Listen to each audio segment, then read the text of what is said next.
Olá, povo de Deus, 31º domingo do tempo comum, 31 de outubro de 2021.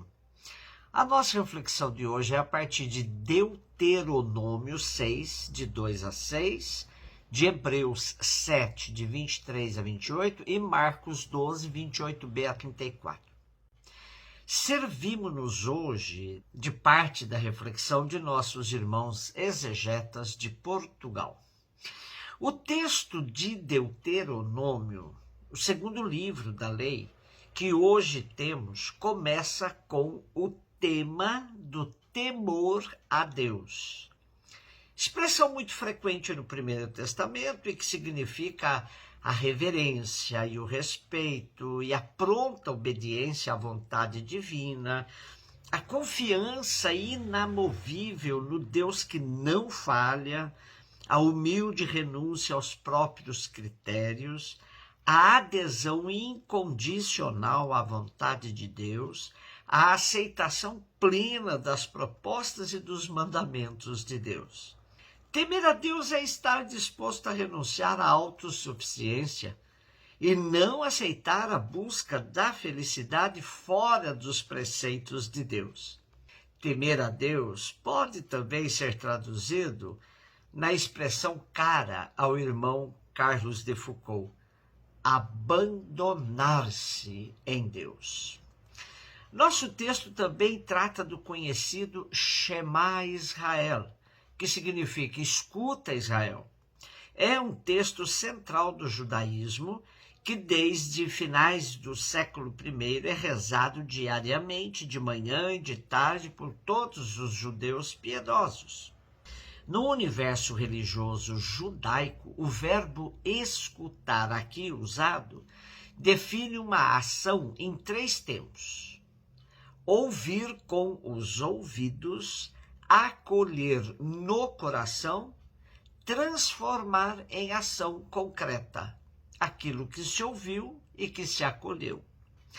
O Shema Israel começa com a afirmação solene da unicidade de Deus. O crente israelita deve ouvir e interiorizar esta realidade e atuar em consequência. Do seu horizonte fica, portanto, afastada qualquer possibilidade de adesão a outros deuses ou a outras propostas de salvação que não venham de Javé. E em seguida vem a exigência de amar este Deus único com um amor sem divisão, um amor que implique a totalidade da pessoa humana. Esse amor interiorizado no coração e na alma de todo ser deve depois traduzir-se na observância fiel dos mandamentos e preceitos da aliança. Hebreus 7, 23 e 28. Com toda veemência, a carta aos Hebreus mostra a superioridade do sacerdócio de Cristo, que tem duração eterna, que contrasta com a mudança contínua das gerações do sacerdócio levítico. Para o autor da carta aos Hebreus, a multiplicidade e a alternância são sinônimos de imperfeição. Porque o sacerdócio de Cristo é eterno e sua intercessão junto de Deus é contínua. Ele assegura de modo definitivo a salvação do crente. O autor termina a sua reflexão com uma espécie de hino que resume toda a exposição anterior e que exalta as características do sacerdócio de Cristo.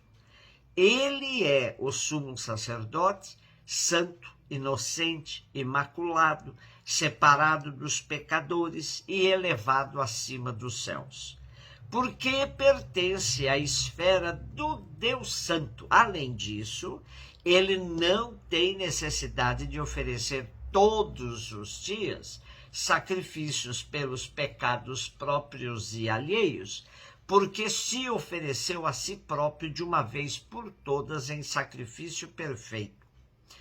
Como conclusão, o autor destaca, uma vez mais, o contraste entre a ordem imperfeita, que é a ordem da lei do sacerdócio levítico, e a ordem perfeita, prometida por Deus e realizada pelo sumo sacerdote Jesus.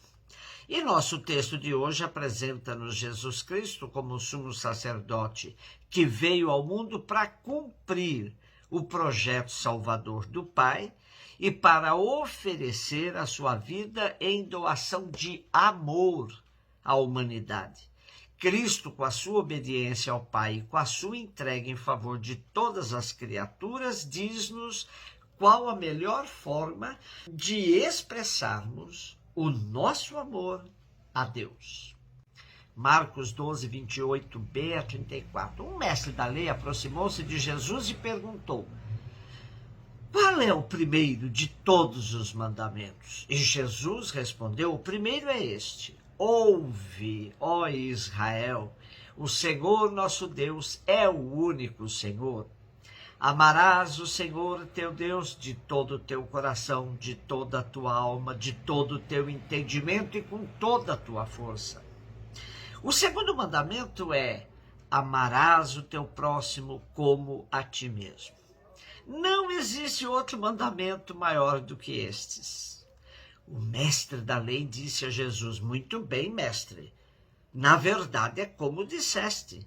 Ele é o único Deus e não existe outro além dele. Amá-lo de todo o coração, de toda a mente, com toda a força, e amar ao próximo como a si mesmo é melhor do que todos os holocaustos e sacrifícios. Jesus viu que ele tinha respondido com inteligência e disse: tu não estás longe do reino de Deus. E ninguém mais tinha coragem de fazer perguntas a Jesus. Jesus, depois da caminhada longa, passando por Jericó, agora já está em Jerusalém. E o ambiente é tenso. Em perícopes anteriores, vimos Jesus expulsando os vendilhões do templo, acusando os líderes judaicos de terem feito da casa de Deus um covil de ladrões.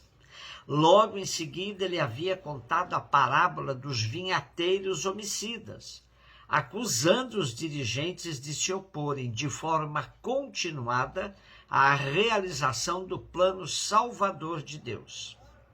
Os líderes judaicos, convencidos de que Jesus era irrecuperável, tinham tomado decisões drásticas. Ele devia ser preso, julgado, condenado e eliminado. Fariseus, herodianos e saduceus procuram estender armadilhas a Jesus a fim de o surpreender em afirmações pouco ortodoxas que pudessem ser usadas em tribunal para conseguir uma condenação. As controvérsias sobre o tributo a César e sobre a ressurreição dos mortos devem ser situadas e compreendidas nesse contexto. Neste ambiente aparece um escriba perguntando a Jesus qual é o maior mandamento da lei. Marcos não considera que a questão seja posta a Jesus para o embaraçar ou pôr à prova. O escriba que coloca a questão parece ser um homem sincero e bem intencionado, genuinamente preocupado em estabelecer a hierarquia correta dos mandamentos da lei. De fato, a questão do maior mandamento da lei não era uma questão pacífica e tornou-se, no tempo de Jesus, objeto de debates intermináveis entre fariseus e doutores da lei. A preocupação em atualizar a lei de forma a que ela respondesse a todas as questões que a vida do dia a dia punha, tinha levado os doutores da lei a deduzir um conjunto de 613 preceitos, dos quais 365 eram proibições e 248 ações a pôr em prática. Esta multiplicação dos preceitos legais lançava evidentemente a questão das prioridades. Todos os preceitos têm a mesma importância ou há algum que é mais importante do que os outros? É esta a questão que é posta a Jesus. Jesus praticamente sintetiza todos os mandamentos em um só, pois o amor a Deus e aos irmãos, na ótica de Jesus, são indissociáveis. Podemos tranquilamente afirmar que o cristianismo encontra aqui também sua síntese, pois todo o sistema religioso deve se direcionar ao amor a Deus e aos irmãos. Tudo o que fazemos só encontra sentido se, de fato, colocamos o amor acima de todos e de tudo. Do contrário, podemos até viver dizendo Deus acima de todos, mas não o reconhecemos no meio de nós, na prática do amor e da justiça. Tenhamos certeza, seremos salvos pelo amor. Um beijo no seu coração.